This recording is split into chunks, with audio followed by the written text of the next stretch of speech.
Tara mga lods, gawin na natin to. Punta na tayo agad sa CapCut.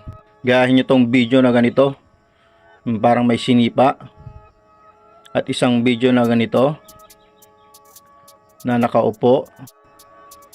Import natin tong dalawang to sa CapCut. Then click yung may sinipa, hanapin ang overlay,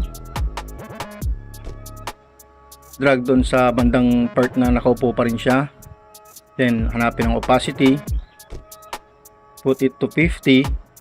Then check dun sa part na aabot na yung paa niya, i-timing natin doon. Pag okay na, ibalik ang opacity to 100. Click yung video sa main track, then split sa part na yon, yung bagong umabot yung paa. Adjust ng konti, then split dun sa tapat nung nasa babang video. Gayahin nyo na lang to. Then click yung nasa baba, hanapin ang main track, ibalik sa taas. Then kunin yung first na na-split, i-overlay natin yan. Itapat lang din dun sa may kadugtong niya na part. Then ibaba din yung second split, hanapin ang overlay. Yan, gaya nito. Click dun sa part na maninipa na siya, split dun sa part na yon.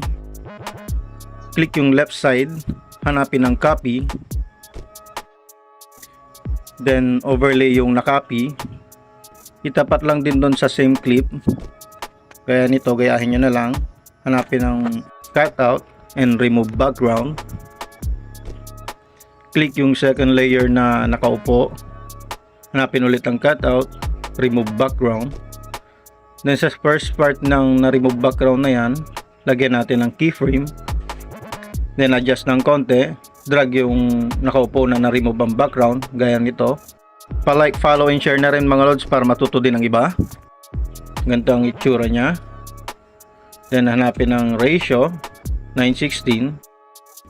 And export na mga lods, and it goes like this.